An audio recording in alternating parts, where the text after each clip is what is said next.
আসুন প্রথমেই আমরা দেখি হিন্দু ধর্মগ্রন্থগুলোতে নবী মুহাম্মদ সাল্লাল্লাহু আলাইহি সাল্লাম সম্পর্কে কি বলা হয়েছে। হিন্দু ধর্মগ্রন্থগুলোকে মোটামুটি ভাবে ভাগ করা যায় প্রধানত দুই ভাগে, যেমন শ্রুতি আর স্মৃতি। শ্রুতি অর্থ হচ্ছে যেটা প্রকাশিত হয়েছে, যেটা সবাই বুঝতে পেরেছে, যেটা মানুষ শুনেছে। এই শ্রুতি বিভিন্ন হিন্দু বিশেষজ্ঞদের মতে প্রচলিত আছে যে শ্রুতি হলো ঈশ্বরের বাণী। এটাও প্রধানত দুই ভাগে বিভক্ত, বেদ ও উপনিষদ। বেদ এই সংস্কৃত শব্দটা এসেছে বিদ থেকে, যার অর্থ হচ্ছে মানুষের জ্ঞান। আর বেদ প্রধানত চার প্রকার: ঋগ্বেদ, যজুর্বেদ, সামবেদ ও অথর্ববেদ। যদিও এই বেদগুলো ঠিক কোন সময় থেকে পৃথিবীতে আছে সেটা কেউই জানে না, তবে স্বামী দয়ানন্দ সরস্বতীর কথা অনুযায়ী, যিনি হলেন আর্য সমাজের প্রতিষ্ঠাতা, তিনি বলেছেন যে এই বেদগুলো আসলে এগুলোর বয়স হচ্ছে 131 কোটি বছর। তবে এই বিশেষজ্ঞদের বেশিরভাগই তারা বলেন বেদের বয়স আনুমানিক 4000 বছর। পৃথিবীর কোন অংশে এই বেদ প্রথম এসেছিল সেটা আমরা কেউ জানি না, কার উপরে এটা নাজিল হয়েছিল সেটাও আমরা জানি না। যদিও এই সব ব্যাপারগুলো পরিষ্কার নয়, তারপরও হিন্দুরা মনে করে যে এটাই আল্লাহর বাণী, এটাই হলো সবচেয়ে বিশুদ্ধ আর পবিত্র ধর্মগ্রন্থ যাবতীয় হিন্দু ধর্মগ্রন্থগুলোর মধ্যে। আসুন প্রথমেই আমরা দেখি হিন্দু ধর্মগ্রন্থগুলোতে নবী মুহাম্মদ সাল্লাল্লাহু আলাইহি সাল্লাম সম্পর্কে কি বলা হয়েছে। হিন্দু ধর্মগ্রন্থগুলোকে মোটামুটি ভাবে ভাগ করা যায় প্রধানত দুই ভাগে, যেমন শ্রুতি আর স্মৃতি। শ্রুতি অর্থ হচ্ছে যেটা প্রকাশিত হয়েছে, যেটা সবাই বুঝতে পেরেছে, যেটা মানুষ শুনেছে। এই শ্রুতি বিভিন্ন হিন্দু বিশেষজ্ঞদের মতে প্রচলিত আছে যে শ্রুতি হলো ঈশ্বরের বাণী। এটাও প্রধানত দুই ভাগে বিভক্ত, বেদ ও উপনিষদ। বেদ এই সংস্কৃত শব্দটা এসেছে বিদ থেকে, যার অর্থ হচ্ছে মানুষের জ্ঞান। আর বেদ প্রধানত চার প্রকার: ঋগ্বেদ, যজুর্বেদ, সামবেদ ও অথর্ববেদ। যদিও এই বেদগুলো ঠিক কোন সময় থেকে পৃথিবীতে আছে সেটা কেউই জানে না, তবে স্বামী দয়ানন্দ সরস্বতীর কথা অনুযায়ী, যিনি হলেন আর্য সমাজের প্রতিষ্ঠাতা, তিনি বলেছেন যে এই বেদগুলো আসলে এগুলোর বয়স হচ্ছে 131 কোটি বছর। তবে এই বিশেষজ্ঞদের বেশিরভাগই তারা বলেন বেদের বয়স আনুমানিক 4000 বছর। পৃথিবীর কোন অংশে এই বেদ প্রথম এসেছিল সেটা আমরা কেউ জানি না, কার উপরে এটা নাজিল হয়েছিল সেটাও আমরা জানি না। যদিও এই সব ব্যাপারগুলো পরিষ্কার নয়, তারপরও হিন্দুরা মনে করে যে এটাই আল্লাহর বাণী, এটাই হলো সবচেয়ে বিশুদ্ধ আর পবিত্র ধর্মগ্রন্থ যাবতীয় হিন্দু ধর্মগ্রন্থগুলোর মধ্যে। এরপরে গুরুত্ব পাবে তাদের উপনিষদ। এসেছে সংস্কৃত শব্দ থেকে উপা, যার অর্থ কাছে, নি অর্থাৎ নিচে, সদ অর্থাৎ বসা, কাছে এসে নিচে বসা। এককালে শিষ্য ছাত্ররা বসত তাদের শিক্ষকদের পায়ের কাছে, এটাকে বলা হচ্ছে উপনিষদ। এর অর্থ জ্ঞান, যেটা যাবতীয় অজ্ঞতা দূর করে দেয়। পৃথিবীতে 200-রও বেশি উপনিষদ পাওয়া যায়, তবে হিন্দু রীতি বলে এর সংখ্যা হলো 108। এগুলোর মধ্যে কিছু উপনিষদকে বলা হয়েছে প্রধান উপনিষদ। কেউ বলে 10টা, কেউ বলে 12টা। শ্রী রাধাকৃষ্ণ তিনি 18টা বেছে নিয়ে বই লিখেছেন, এগুলোই প্রধান উপনিষদ। পরের স্তরের ধর্মগ্রন্থগুলো হলো স্মৃতি। স্মৃতি মানে যেগুলো মনে রাখা হয়, অর্থাৎ স্মরণে রাখা। হিন্দু বিশেষজ্ঞরা বলেন এই স্মৃতি, এই গ্রন্থগুলো মানুষ লিখেছে, ঋষিরা। আর এর অবস্থান শ্রুতির পরে, শ্রুতির অবস্থান উপরে, তারপরে হচ্ছে স্মৃতি। এগুলোকে বলা হয় ধর্মশাস্ত্র, কারণ এগুলো বলে যে একজন মানুষ কিভাবে চলবে, সম্প্রদায় কিভাবে চলবে, সমাজ কিভাবে চলবে। স্মৃতির মধ্যে খুব গুরুত্বপূর্ণ হলো বিভিন্ন পুরাণ। পুরাণ অর্থ প্রাচীন। এসব পুরাণে বিভিন্ন দেবতার কথা আছে, বিশ্ব সৃষ্টির কথা আছে, সাহিত্য আছে। আর মহারিষি ব্যাস এইসব পুরাণগুলোকে 18টি খণ্ডে ভাগ করেছেন। এগুলোর মধ্যে একটা গুরুত্বপূর্ণ পুরাণ হলো ভবিষ্য পুরাণ। ভবিষ্য মানে ভবিষ্যৎ। এই পুরাণ ভবিষ্যৎ নিয়ে কথা বলছে। আর ভবিষ্য পুরাণে উল্লেখ করা আছে 3য় পর্ব 3য় খণ্ড 3য় অধ্যায়ের 5 থেকে 8 অনুচ্ছেদে যে একজন ম্লেচ্ছ আসবেন তার সঙ্গীদের সাথে নিয়ে মরুভূমি থেকে। তার নাম হবে মুহাম্মদ সাল্লাল্লাহু আলাইহি সাল্লাম। রাজা ভোজ এই দেবতুল্য মানুষকে স্নান করিয়ে পবিত্র করবেন আর তাকে স্বাগত জানাবেন সম্মানের সাথে, তার সাথে কথা বলবেন শ্রদ্ধার সাথে, আর বলবেন, হে মানুষ জাতির গর্ব, আপনি শয়তানকে হারানোর জন্য একটা বিশাল বাহিনী বানিয়েছেন। এই কথাটা ভবিষ্য পুরাণ 3য় পর্ব 3য় খণ্ড 3য় অধ্যায়ের 5 থেকে 8 অনুচ্ছেদে আছে। এখানে বলা হয়েছে একজন ম্লেচ্ছ আসবেন। ম্লেচ্ছ এই সংস্কৃত শব্দটার অর্থ একজন বিদেশি। তিনি আসবেন তার সঙ্গীদের সাথে নিয়ে। সাহাবাদের কথা বলা হচ্ছে। আসবেন মরুস্থল থেকে। সংস্কৃত মরুস্থল শব্দটার মানে বালিময় স্থান বা মরুভূমি। তার নাম হবে মুহাম্মদ সাল্লাল্লাহু আলাইহি সাল্লাম। রাজা ভোজ এই বিদেশির সাথে কথা বলবেন শ্রদ্ধার সাথে আর বলবেন, হে মানুষ জাতির গর্ব।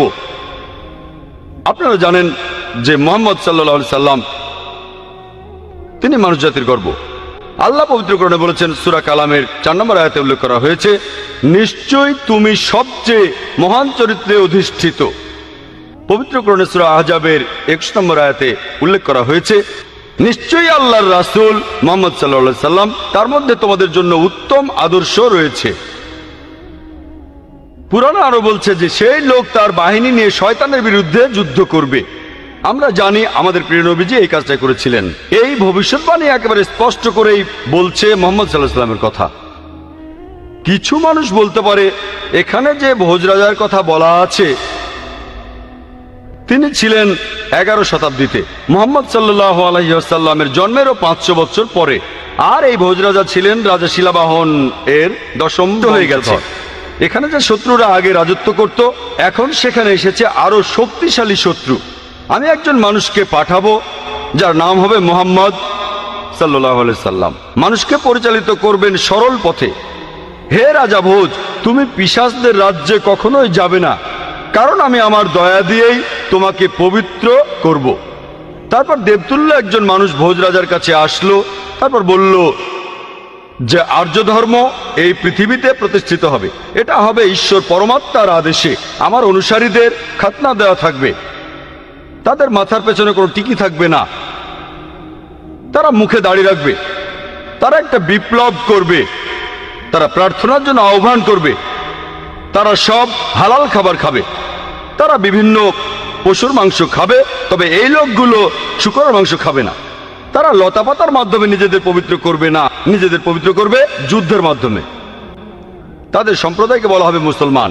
এই ভবিষ্যৎবাণী আর কারো কথা বলছে না, বলছে সর্বশেষ নবী মুহাম্মদ সাল্লাল্লাহু আলাইহি সাল্লামের কথা। বলা আছে, আমার অনুসারী তারাই হবে যে লোকদের খতনা দেওয়া থাকবে। আমরা জানি মুসলিমরা খতনা করে, তাদের মাথার পেছনে টিকি থাকবে না, অনেকে এটাকে বলে সিন্ডি। তাদের মুখে দাড়ি থাকবে। তারা একটা বিপ্লব করবে। তারা প্রার্থনার জন্য আহ্বান করবে। আজানের কথা বলা হচ্ছে, মুসলিমরা আজান দেয়।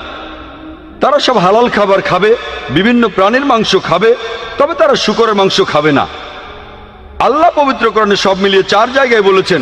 সূরা বাকারার 173 নম্বর আয়াতে উল্লেখ আছে, সূরা মাইদার 3 নম্বর আয়াতে উল্লেখ আছে, সূরা আনামের 145 নম্বর আয়াতে উল্লেখ আছে এবং সূরা নাহালের 115 নম্বর আয়াতে উল্লেখ করা আছে, হুররিমাত আলাইকুম মাইতাতু ওয়াদ-দামু ওয়া লাহমুল খিনজির ওয়া মা উহিল্লা লিগাইরিল্লাহ বি। তোমাদের জন্য হারাম করা হয়েছে মৃত জন্তু, রক্ত, শূকর মাংস খাওয়া এবং যে পশু জবাইকালে আল্লাহ ব্যতীত অন্য কারো নাম নেওয়া হয়েছে। যেহেতু পবিত্র কোরআনে বেশ কয়েকবার এই কথা বলা হয়েছে যে শূকরের মাংস খাওয়া হারাম, মুসলিমরা আমরা শূকর খাই না। সেই সময়ে ম্লেচ্ছদের দেশে ম্লেচ্ছ ধর্মের অনুসারী যারা আছে তারা ভালো মানুষ, তাদের মধ্যে সব ভালো গুণই আছে। আর এই দেশে দেখো সব ধরনের পাপই বিদ্যমান আছে। হে ঋষি, তোমার প্রভুর নামকে সমুন্নত রেখো। এখানে আসলে বলা হচ্ছে মুহাম্মদ সাল্লাল্লাহু আলাইহি সাল্লামের কথা, তার অনুসারীদের কথা। মুহাম্মদ সাল্লাল্লাহু আলাইহি সাল্লামের কথা বেদেও ভবিষ্যৎবাণী করা হয়েছে। অথর্ববেদে বলা হয়েছে 20 নম্বর গ্রন্থে 127 নম্বর অনুচ্ছেদের 1 থেকে 14 নম্বর মন্ত্র, এটাকে বলা হয় কুণ্টাক সুক্তাস। কুণ্টাক অর্থ পেটের ভিতর লুকানো গ্রন্থি। তার মানে এই মন্ত্রগুলোর যে অর্থ সেটা লুকানো আছে, আপনারা পরে এগুলো সম্পর্কে জানতে পারবেন। কুণ্টাকের আরো একটা অর্থ দুর্দশা থেকে মুক্ত, আরেকটা অর্থ শান্তি, আর ইসলামেরও একই অর্থ। এর আরেকটা অর্থ হলো পৃথিবীর কেন্দ্র। আমরা জানি যে মক্কা শহরটা পৃথিবীর কেন্দ্র। সাংসা মানে প্রশংসা, প্রশংসনীয়, যে মানুষটা প্রশংসনীয়। আর আরবি শব্দ মোহাম্মদের অর্থ ঠিক সেটাই, প্রশংসনীয়। এটাই ছিল সর্বশেষ ও চূড়ান্ত নবী রাসূলুল্লাহ সাল্লাল্লাহু আলাইহি ওয়াসাল্লামের নাম। এরপর বলা হয়েছে তিনি হলেন কাওরামা। কাওরামা শব্দটার আরেকটা অর্থ হলো শান্তির রাজপুত্র। আর আমাদের নবীজি সাল্লাল্লাহু আলাইহি সাল্লাম শান্তির রাজপুত্রই ছিলেন। এর আরেকটা অর্থ হলো অভিবাসী। আমরা জানি নবীজি সাল্লাল্লাহু আলাইহি সাল্লাম মক্কা থেকে মদিনায় হিজরত করেছিলেন, তিনি অভিবাসী ছিলেন। এরপরে বলা হয়েছে তাকে রক্ষা করা হয়েছে 60,090 জন শত্রুর কবল থেকে।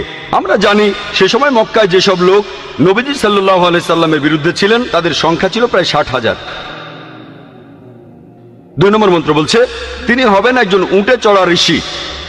কোন ইন্ডিয়ান ঋষি অথবা ব্রাহ্মণ কখনোই উটের পিঠে চড়বেন না, কারণ উটে চড়া ব্রাহ্মণদের জন্য নিষিদ্ধ। মনুস্মৃতিতে উল্লেখ করা হয়েছে 11 নম্বর অধ্যায়ের 202 নম্বর অনুচ্ছেদে যে একজন ব্রাহ্মণ কোনো উট বা গাধার পিঠে চড়তে পারবেন না। সেজন্য ইনি হবেন এমন কেউ যিনি বিদেশি। 3 নম্বর মন্ত্র বলছে তিনি মামা ঋষি বা মহাঋষি। মামা, কেউ বলে থাকে মোহাম্মদ, কেউ বলে মহান ঋষি। 4 নম্বর মন্ত্র বলছে তিনি হলেন রেব।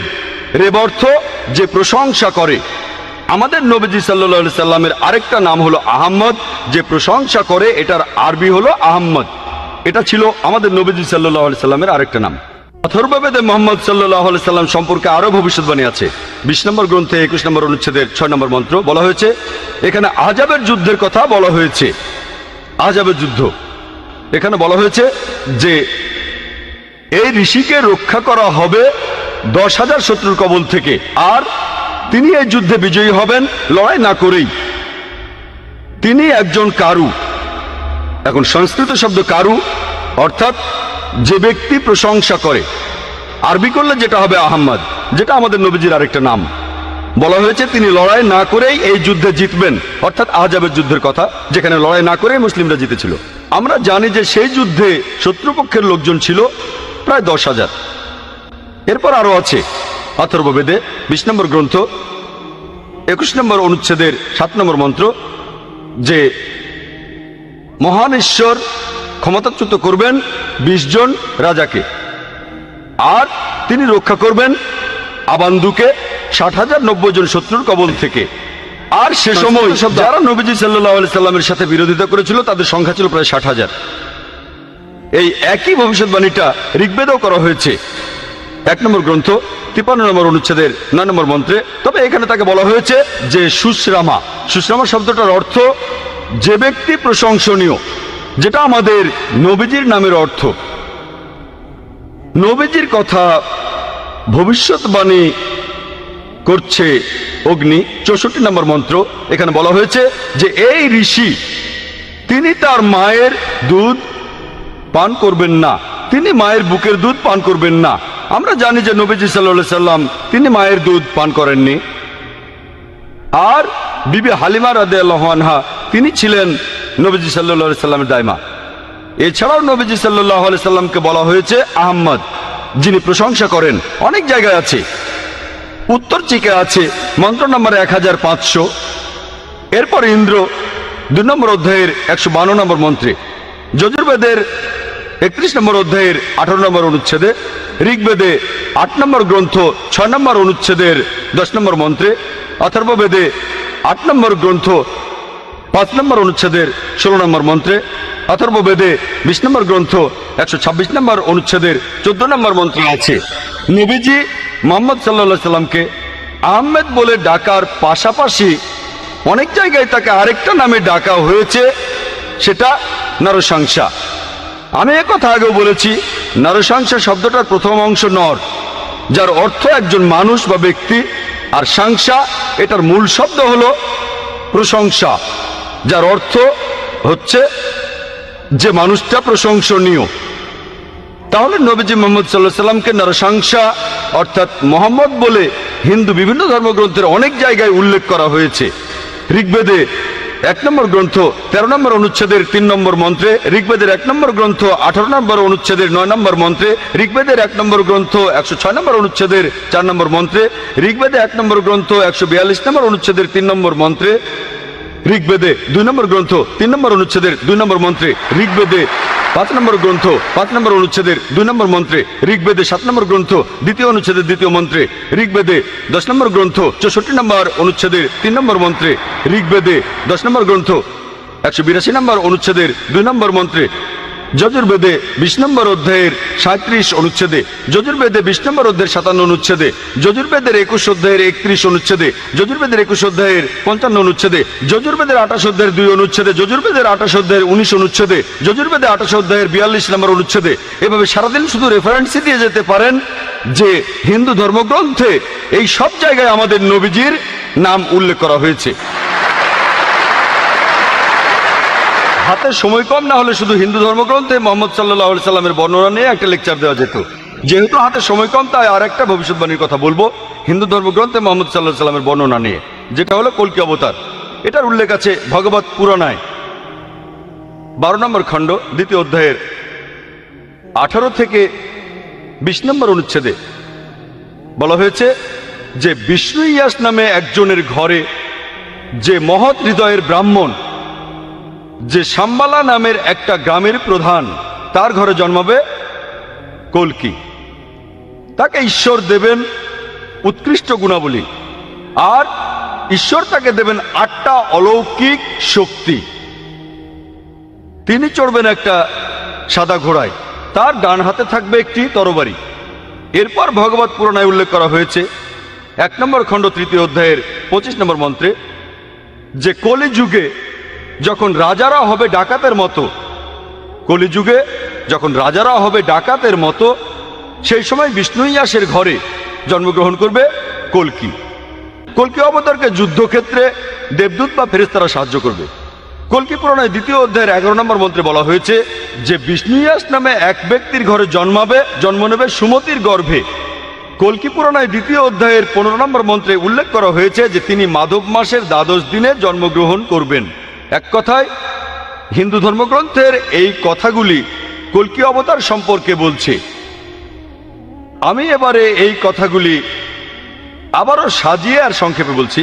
1 নম্বর পয়েন্ট, তার বাবার নাম হবে বিষ্ণু ইয়াস। বিষ্ণু মানে ঈশ্বর, ইয়াস এর মানে ভৃত্য, অর্থাৎ ঈশ্বরের ভৃত্য। যদি এটার আরবি করেন সেটা হবে আব্দুল্লাহ, অর্থাৎ আমাদের নবীজি সাল্লাল্লাহু আলাইহি সাল্লামের বাবা। তার মায়ের নাম হবে সুমতি। সুমতি সংস্কৃত শব্দটার অর্থ প্রশান্ত, প্রশান্তি, শান্তি। এটার আরবি করলে হবে আমিনা, অর্থাৎ আমাদের নবীজি সাল্লাল্লাহু আলাইহি সাল্লামের মা। বলা হয়েছে তিনি জন্মগ্রহণ করবেন শাম্বালা নামে একটি গ্রামে। শাম্বালা মানে একটি প্রশান্ত এবং শান্তির জায়গা। আমরা জানি মক্কাকে বলা হয় দারুল আমান, অর্থাৎ শান্তির ঘর। নবীজি সাল্লাল্লাহু আলাইহি সাল্লাম জন্মেছিলেন মক্কায়। এরপরে বলা হয়েছে যে তিনি শাম্বালা গ্রামের প্রধানের ঘরে জন্মগ্রহণ করবেন। আমরা জানি যে নবীজি মুহাম্মদ সাল্লাল্লাহু আলাইহি সাল্লাম মক্কার প্রধান ব্যক্তির ঘরে জন্মেছিলেন। এরপরে বলা হয়েছে তিনি মাধব মাসের 12 দিনে জন্মাবেন। আমরা জানি যে মুহাম্মদ সাল্লাল্লাহু আলাইহি সাল্লাম রবিউল আউয়াল মাসের 12 তারিখে জন্মেছিলেন। আরো বলা হয়েছে যে তিনি হবেন শেষ ঋষি, শেষ নবী, অন্তিম ঋষি। আমরা জানি পবিত্র কোরআনে সূরা আহজাবের 40 নম্বর আয়াতে উল্লেখ করা হয়েছে মা কানা মুহাম্মাদুন আবা আহাদিম মিন রিজালিকুম ওয়ালাকিন রাসূলুল্লাহ ওয়া খাতামুন নবিয়্যিন ওয়া কানা আল্লাহু বিকুল্লি শাইইন আলিমা।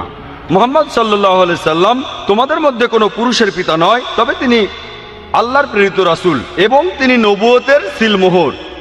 নিশ্চয়ই আল্লাহ সব বিষয় সম্পর্কে জানেন। তাহলে কোরআন বলছে যে নবীজি সাল্লাল্লাহু আলাইহি সাল্লাম হলেন সর্বশেষ রাসূল। ঈশ্বর তাকে দেবেন অতি উৎকৃষ্ট গুণাবলী। বলা হয়েছে যে তিনি 8টা অলৌকিক শক্তি পাবেন। এই 8টা অলৌকিক শক্তি হচ্ছে হিন্দু ধর্মগ্রন্থ অনুযায়ী জ্ঞান, আত্মসংযম, জ্ঞান বিতরণ, অভিজাত বংশ পরিচয়, সাহসিকতা, কম কথা বলা,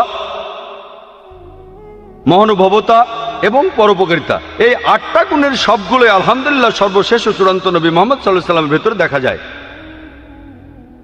তারপর বলা হয়েছে তিনি হবেন পৃথিবীর সব মানুষের পথপ্রদর্শক। আর পবিত্র কোরআনে সূরা সাবার 28 নম্বর আয়াতে উল্লেখ করা হয়েছে, ওমা আরসালনাকা ইল্লা কাফাতাল লিন্নাস বাশীরা ওয়া নাযীরা, আমি তো তোমাকে পাঠিয়েছি পুরো মানুষ জাতির দূত হিসেবে, সুসংবাদদাতা ও সতর্ককারী রূপে পাঠিয়েছি, তবে অধিকাংশ মানুষই কথাটা জানে না।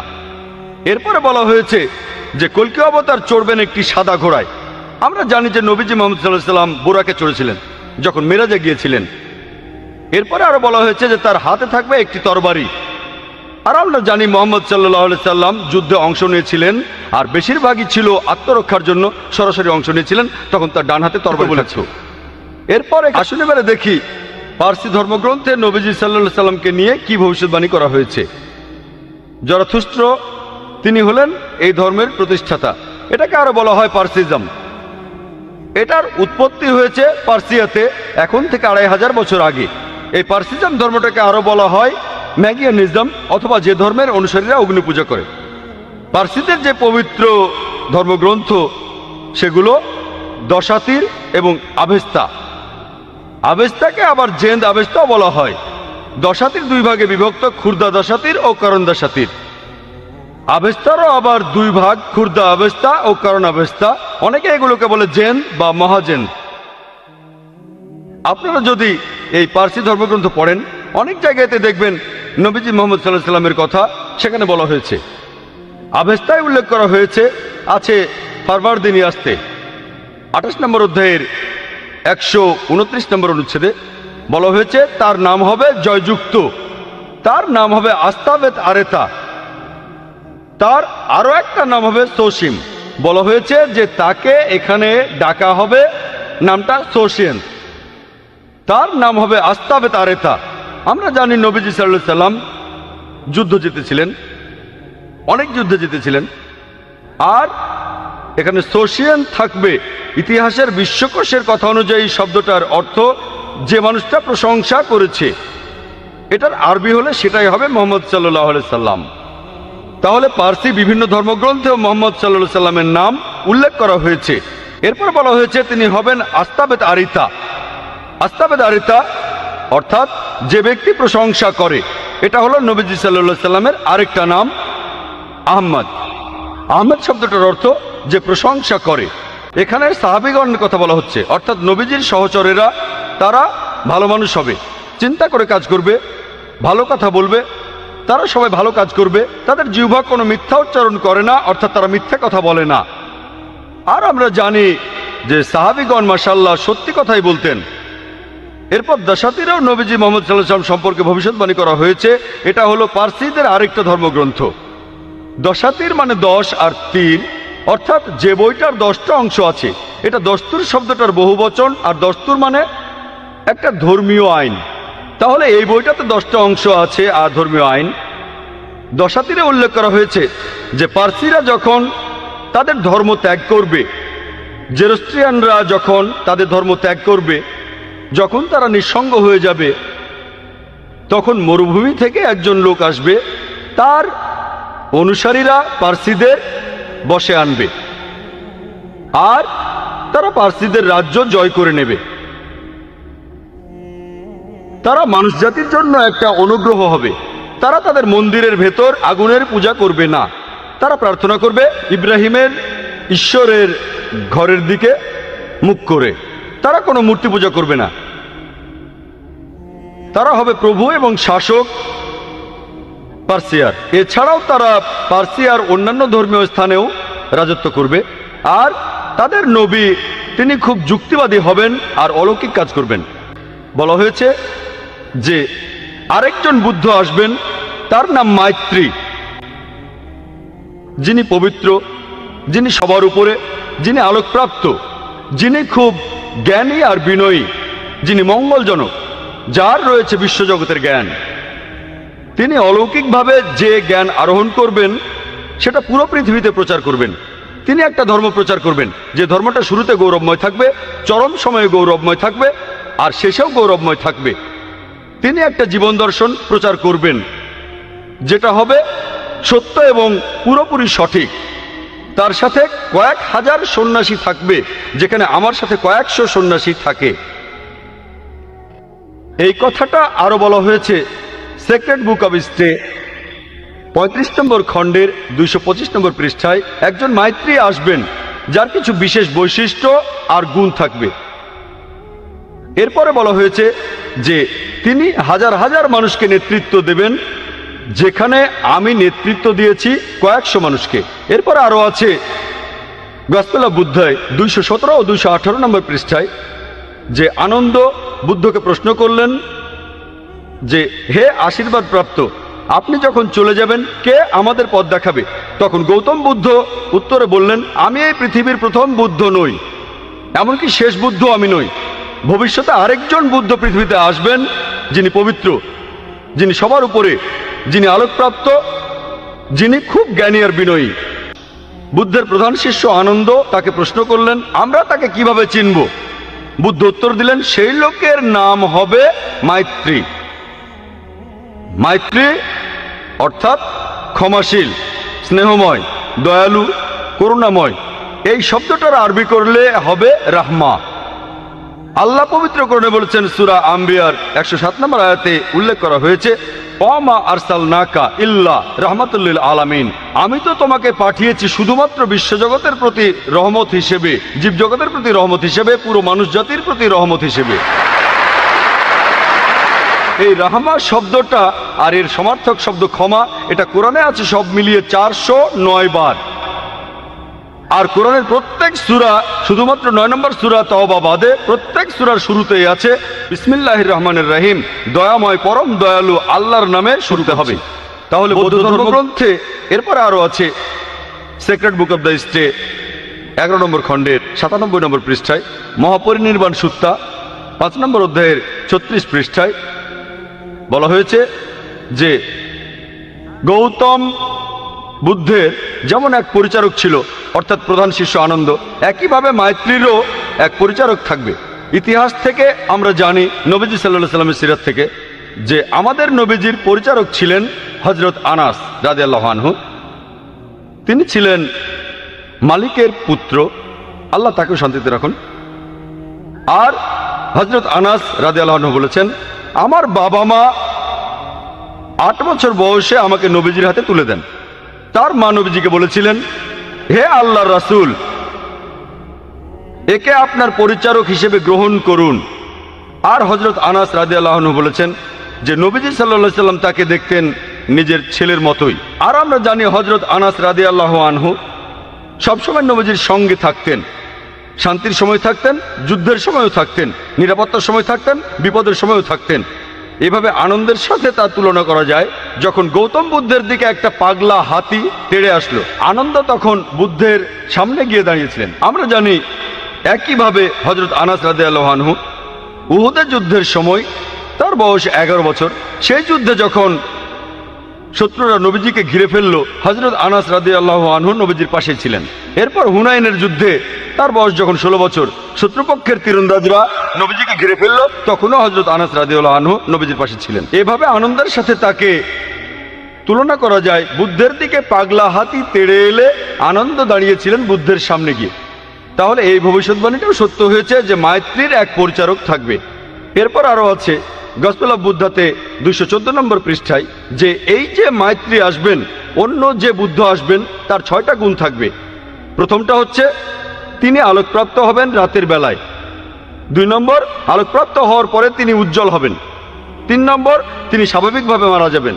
4 নম্বর, তিনি রাতের বেলায় মারা যাবেন। 5 নম্বর, মারা যাওয়ার সময় তিনি উজ্জ্বল হবেন। আর 6 নম্বর হচ্ছে তিনি মারা যাওয়ার পরে তাকে এই পৃথিবীতে আর কখনো সশরীরে দেখা যাবে না। এই 6টা গুণাবলী পাওয়া যায় শুধুমাত্র আমাদের নবীজি মুহাম্মদ সাল্লাল্লাহু আলাইহি সাল্লামের মধ্যেই। আমরা জানি যে নবীজি প্রথম ওহী তিনি পেয়েছিলেন রাতের বেলায়। আর পবিত্র কোরআনে সূরা দুখানের 2 ও 3 নম্বর আয়াতে উল্লেখ করা হয়েছে। এছাড়াও সূরা কদরের 1 নম্বর আয়াতে আছে যে কোরআন নাজিল হয়েছিল মহিমান্বিত রাতে। এরপরে আছে তিনি উজ্জ্বল হবেন। আমরা জানি যে আমাদের নবীজি তখন উজ্জ্বল হয়েছিলেন, আলোকিত হয়েছিলেন। এরপরে আছে তিনি স্বাভাবিকভাবে মারা যাবেন। আমরাও জানি নবীজি স্বাভাবিকভাবে মারা গিয়েছিলেন। 4 নম্বর, তিনি মারা যাবেন রাতের বেলায়। আর আয়েশা রাদিয়াল্লাহু আনহার বলা হাদিস থেকে আমরা জানি যে নবীজির ঘরে প্রদীপে কোনো তেল ছিল না, তিনি পাশের বাড়ি থেকে তেল ধার নিলেন, অর্থাৎ নবীজি মারা যাওয়ার সময় তখন রাত ছিল। এরপরে আছে যে তিনি মারা যাওয়ার সময় উজ্জ্বল হয়ে যাবেন। আর হযরত আনাস রাদিয়াল্লাহু আনহু বলেছেন যে নবীজি মারা যাওয়ার সময় খুব উজ্জ্বল ছিলেন। এর পরেরটা হলো মারা যাওয়ার পরে তাকে আর কখনো সশরীরে দেখা যাবে না। আমরাও জানি যে নবীজি সাল্লাল্লাহু আলাইহি সাল্লাম সশরীরে আর ফিরে আসবেন না। মদিনায় তার রওজা রয়েছে, তাকে সশরীরে আর কখনো দেখা যাবে না। আমরা প্রথমে ইহুদিদের ধর্মগ্রন্থে নবীজির বর্ণনা নিয়ে কথা বলবো। ওল্ড টেস্টামেন্টে উল্লেখ করা হয়েছে বুক অব ডিউটেরোনমি 18 নম্বর অধ্যায়ের 18 নম্বর অনুচ্ছেদে বলা হয়েছে, মহান ঈশ্বর বলেছেন, আমি একজন নবীকে পাঠাবো তোমার ভাইদের মধ্য থেকে যে তোমার মতো হবে। আমি তাকে ধর্ম প্রচার করতে বলবো, সে আমারই আদেশে সব কথা বলবে। এখানে বলা হয়েছে আমি একজন নবী পাঠাবো তোমার ভাইদের মধ্য থেকে যে তোমার মতো হবে, মুসা আলাইহিস সালামের মতো হবে। আর খ্রিস্টানরা এখানে বলে যে এই কথাগুলো বলা হচ্ছে যীশু খ্রিস্ট বা ঈসা আলাইহিস সালাম সম্পর্কে। তাদের যদি বলি যে এটা কিভাবে যীশু খ্রিস্ট সম্পর্কে বলছে, তারা তখন বলে যে এটা বলা হয়েছে যে নবী আসবেন তিনি মুসা আলাইহিস সালামের মতো হবেন, আর ঈসা আলাইহিস সালাম ছিলেন মুসা আলাইহিস সালামের মতোই। তারপর যদি প্রশ্ন করি তাদের মিলটা কোথায়, তারা তখন বলে যে মুসা আর ঈসা আলাইহিস সালাম তারা দুজনেই আল্লাহর নবী ছিলেন, আর তারা দুজনে ইহুদি। সেজন্য এখানে বলা হয়েছে যিশু আর ঈসা আলাইহিস সালাম সম্পর্কে। এই দুটো ব্যাপার মিলে গেলেই যদি এমনটা দাবি করা হয় যে যীশু খ্রিস্টই হলেন সেই নবী, তিনি ইহুদি ছিলেন আর আল্লাহর নবী ছিলেন, তাহলে বাইবেলে যতজন নবীর কথা আছে মুসা আলাইহিস সালামের পরে সবার ক্ষেত্রে এই কথা খাটে। যেমন ধরেন নবী Sulaiman, Ezekiel, Isaiah, Daniel, Hosea, Joel, John the Baptist, তারা সবাই শান্তিতে থাকুন, তারা সবাই আল্লাহর নবী আর তারা সবাই ইহুদি। সবার ক্ষেত্রে এই কথা খাটে। যদি ভালো করে দেখেন তাহলে বুঝতে পারবেন এই ভবিষ্যৎবাণীটা সবচেয়ে বেশি মিলে যায় আমাদের নবীজি মুহাম্মদ সাল্লাল্লাহু আলাইহি সাল্লামের সাথে। আসুন দেখি ভবিষ্যৎবাণীটা কি বলছে। এখানে বলা হয়েছে আমি একজন নবী পাঠাবো তোমার ভাইদের মধ্য থেকে যে তোমার মতো হবে, মুসা আলাইহিস সালামের মতো হবেন। যদি ভালো করে দেখেন মুসা আর মুহাম্মদ দুজনে শান্তিতে থাকুন, তারা দুজনেই জন্মেছিলেন স্বাভাবিকভাবে। তবে যিশু বা ঈসা আলাইহিস সালাম স্বাভাবিকভাবে জন্মাননি, তিনি কোনো পুরুষের ঔরসজাত হয়ে জন্মাননি। আর পবিত্র কোরআনে এই কথা উল্লেখ করা আছে সূরা ইমরানের 45 থেকে 47 নম্বর আয়াতে। এছাড়া বাইবেলেও এই কথা আছে গসপেল অফ ম্যাথিউ 1 নম্বর অধ্যায়ের 18 অনুচ্ছেদে, এছাড়াও গসপেল অফ লুক 1 নম্বর অধ্যায়ের 35 অনুচ্ছেদে, যে তিনি কোনো পুরুষের ঔরসজাত হয়ে জন্মাননি, অলৌকিকভাবে জন্মেছিলেন। এইভাবে মুহাম্মদ সাল্লাল্লাহু আলাইহি সাল্লাম ছিলেন মুসা আলাইহিস সালামের মতো, কিন্তু ঈসা আলাইহিস সালাম তিনি মুসা আলাইহিস সালামের মতো ছিলেন না। এরপরে আরো দেখবেন মুহাম্মদ সাল্লাল্লাহু আলাইহি সাল্লাম আর মুসা আলাইহিস সালাম তারা দুজনেই ছিলেন বিবাহিত, তাদের সন্তান ছিল। কিন্তু বাইবেলের কথা অনুযায়ী ঈসা আলাইহিস সালাম অবিবাহিত ছিলেন, তার কোনো সন্তান ছিল না। তাহলে যিশু মুসার মতো ছিলেন না, বরং মুহাম্মদ মুসার মতো তারা সবাই শান্তিতে থাকুন ছিল না। গসপেল অফ জনের কথা আছে 18 অধ্যায়ের 36 অনুচ্ছেদে, যিশু তার নিজের মুখে বলেছেন আমার রাজত্ব এই পৃথিবীতে নয়। এরপর দেখবেন যে মুসা আর মুহাম্মদ সাল্লাল্লাহু আলাইহি সাল্লাম তাদের দুজনকেই তাদের লোকজনেরা আল্লাহর নবী হিসেবে মেনে নিয়েছিল বেশিরভাগই। তবে যীশু খ্রিস্টের ব্যাপারটা দেখেন, সে সময় বেশিরভাগ লোক তাকে আল্লাহর নবী বলে মেনে নেয়নি। গসপেল অফ জনের 1 নম্বর অধ্যায়ের 11 অনুচ্ছেদে বলা আছে সবাই তাকে ত্যাগ করেছিল। তাহলে ভালো করে দেখলে আপনারাও বুঝবেন যে মুহাম্মদ সাল্লাল্লাহু আলাইহি সাল্লাম হলেন মুসা আলাইহিস সালামের মতো, কিন্তু ঈসা আলাইহিস সালাম মুসা আলাইহিস সালামের মতো নন। তাহলে এই ভবিষ্যৎবাণীটা বলছে আসলে নবীজি সাল্লাল্লাহু আলাইহি সাল্লাম সম্পর্কে। এখানে আরো বলা হয়েছে আমি একজন নবী পাঠাবো তোমার ভাইদের মধ্য থেকে। আর আমরা জানি যে আরবরা হচ্ছে ইহুদিদের জ্ঞাতি ভাই।